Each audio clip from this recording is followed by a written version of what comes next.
Okay, so the second set of reading that was assigned to you was Ngugi's. He pronounces his name Ngugi. I apologize. I can't say his full name properly, but he calls himself Ngugi. Um, Ngugi's Decolonizing the Mind and the annotated Bluebeard from the Sir Loon website. So Ngugi's a really interesting essay, and I think one that provides a lot of important context to us because it goes into more discussion about really what the cultural impact of stories can be, right?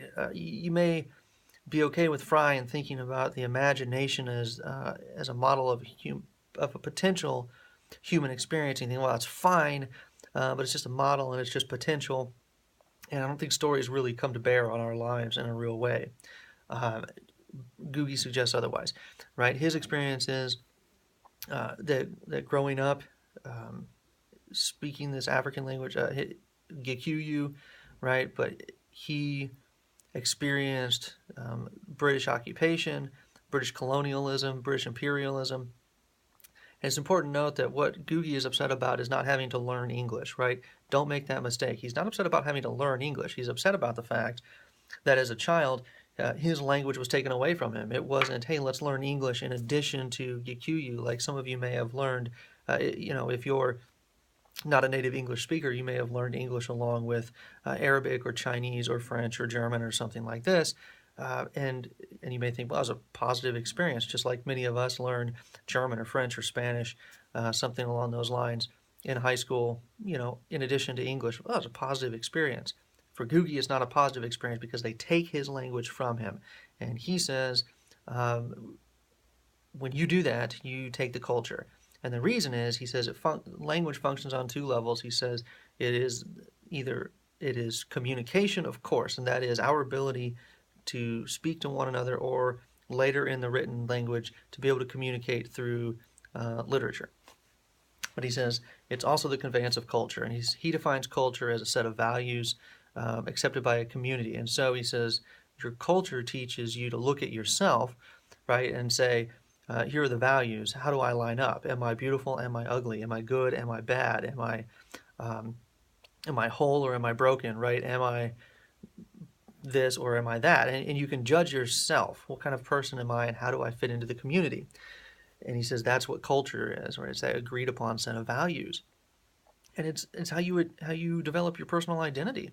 And he says the function of the literature is to put down in a written form so that it can be transferred from one generation to the next, that culture. So that becomes very, very important. And for Ngugi, what ends up happening is he has the stories of his culture, of his people, his history, taken from him and replaced by stories of the British people. And his conclusion ultimately is that the damage that's done is done because now he, as an African child, the only representation he has of African people is the representation from the perspective of the British colonizer, which we know from looking at that literature, as entertaining as some of those stories can be, the representation of Africans in British colonial literature is not a positive one. And so, as an African person, to see representations of himself and as constantly negative has a tremendous impact, just as we'll see Virginia Woolf talk about with women as well. Now, how that relates to Bluebeard, maybe this may be one of those that's a bit of a stretch. For one thing, Bluebeard is a foreigner. We know from the symbolism in the story, the Bluebeard is supposed to represent the fact that he is a foreigner. Oftentimes, he's described as having a scimitar or something like this, which is supposed to indicate that he is probably Muslim or, from the East somewhere, very generically, right, which would have made him threatening to 17th century French Catholics. So, obviously, with Ngugi, we get images of those conflicts in the culture, frightening outside foreigners, these kinds of things, which, by the way, are still issues that we deal with globally now. So, that's maybe a bit of a stretch, um, but one of the things that we also see in Bluebeard is that there are stories about this guy, uh, but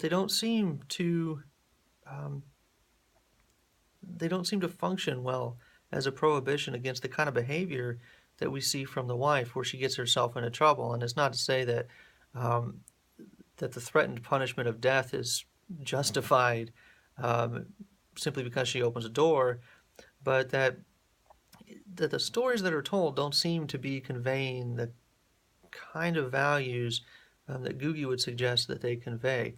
And more broadly, I think really, even though the pairing may not seem real tight, Ngugi is tremendously important to us because we're reading stories from other cultures, and a lot of times they'll seem strange, right? And we don't understand necessarily what they were about. And he would say, well, that's because they're not your stories, right? That's a 17th century French story. It wasn't for you. And so while you can read the story and get some entertainment out of it, it's not carrying the cultural values. It's not carrying the lessons necessarily to us as 21st century Americans, or even 21st century French culture is not anywhere near what it was in the 17th century. So, just generally, I think that's the importance of Ngugi, to think about the relationship between the story and the culture, and how real that connection is in terms of our own identity, and how it can shape us. And we'll talk more about that with Virginia Woolf as well.